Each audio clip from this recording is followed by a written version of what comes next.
Right, an overview of the job. I've done the job. We're going to do the videos, put them together and then put them up here. But an overview of the job of doing the turbo on a 2019 Transit Custom with a 2-litre engine is that it's just straightforward. There's nothing to it really. You have to make sure that you've got all four wheels on car ramps, so they're a foot higher, because you do some of the work in the engine bay and then some of the work you do up underneath. So in the engine bay you've got the air box to remove, you've got some piping, some electrical connectors and nothing much. And then you get to the turbo and you want to start undoing bolts on the turbo. The only bolt you can undo on the turbo is one for the turbo manifold that's nearest to you, and another for it's a nut 13mm of the turbo flange that holds it down to the exhaust manifold. It's the nearest one to you that you can reach.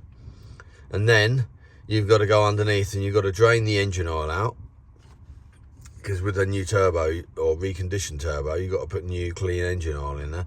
So you drain that out and you make sure that you've got a container that can take 6 litres or more. I think it's 8 litres full or 9 litres full. Anyway, so you've got to have a lot. Drain that oil out of there and then go underneath, and then you've got to drop the exhaust pipe. Now, to drop the exhaust pipe, the easiest way of doing that is if you look behind the centre part of the exhaust pipe, where the two rubber hangers go up, you'll see that the metal bracket there has only got 2 bolts. And if you undo them 2 bolts, literally you don't have to remove the rubber hangers. Literally the rubber hangers stay to the back bracket and the whole thing comes down like that. If you go forwards, just behind the subframe, there is an electrical, I believe it's O2 sensor, right? That sensor there, you just undo it at the electrical connector and don't bother trying to unscrew it out of the exhaust pipe. So within something like about 15-20 minutes you've got pretty much the front section down. The only thing I would advise is that you've got gas blowtorch, because the front flange where it meets the DPF, even cleaning it with a wire brush and a spanner on it, and me being able to undo quite heavy bolts, couldn't undo them too. I had to glow them red, and they're something like about 17mm nuts that you got to undo. So yeah, a lot of effort and nothing happening. So in the end, glowing them, and then going up to remove the DPF, there's 3 main bolts, and if you look up DPF for sale online, you can then look at the picture. So type on Google DPF 2-litre custom 2019 and you'll see the DPF. You'll see where the 3 things are. One of them is at the bottom by the out pipe that comes out from the DPF and goes to the exhaust, so it's there. And the other one is on the about 6 inches up on the back side going to the engine, and then you've got one top left which you reach from in the engine bay, not from underneath, and it's a 13mm nut. And then you've got a pipe electrical connector that goes over the DPF, then down to the 5th injector, the one that sprays the AdBlue, or another name for it, urea. So that needs to be unplugged from the connector, which is the right side of the engine where the thermostat is. So literally that is from the inside as well. And then you've got one other connector to undo, which goes to the DPF pressure sensor, which is also next to that other sensor, and it's on the right side of the engine. so it's in the engine bay. With the vehicle up in the air, a foot higher, standing on a like mini decorator's table, aluminium table, very helpful, very helpful. Tools you're going to need: Torx bits, spanners and sockets, extension bars, and pretty much 3/8 and 1/4 inch. It does go down to 10 on the bolts to undo the high pressure and feed and return oil pipes off the turbo. Removing DPF, you do not need to remove the gear selector cables, so don't even bother, because that's just a grief. There's always a worry you put them back and the gears don't change properly, so if you don't touch them, then you ain't got an issue. So you do not need to remove that. And then when you come to put it all back together, you got to remember that you need to clean the intercooler and you need to clean the boost pipes, because part of the warranty will say you need to make sure that there's no metal filings inside, and go around and give them a proper clean out.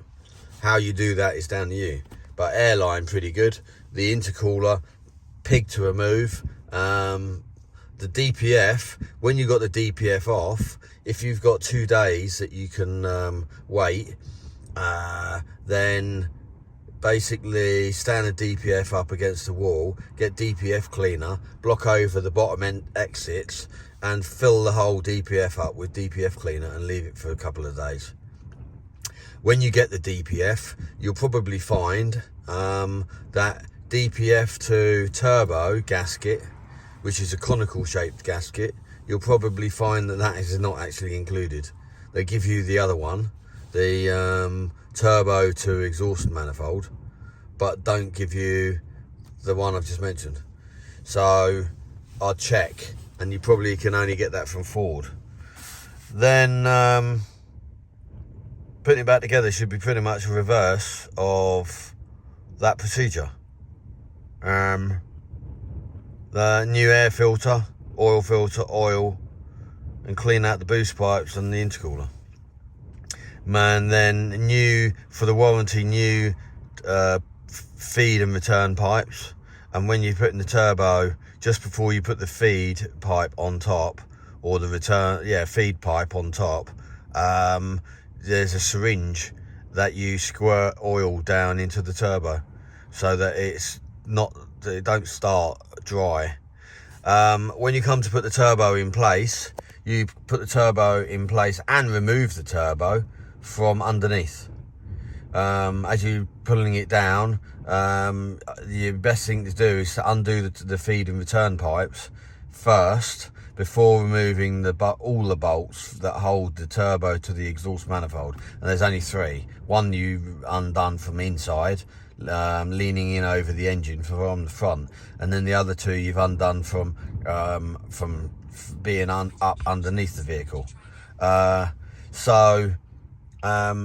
Then once you've removed those pipes where they bolt to the engine, but not removed them from the turbo, you can then undo the 2 bolts that hold the turbo to the exhaust manifold, and then bring the turbo down with the 2 pipes still connected and out. Make sure as you do though that you're quick, because you don't want to spill the oil that's remaining inside the turbo on the ground, or you've got something underneath to stop the oil going on the ground.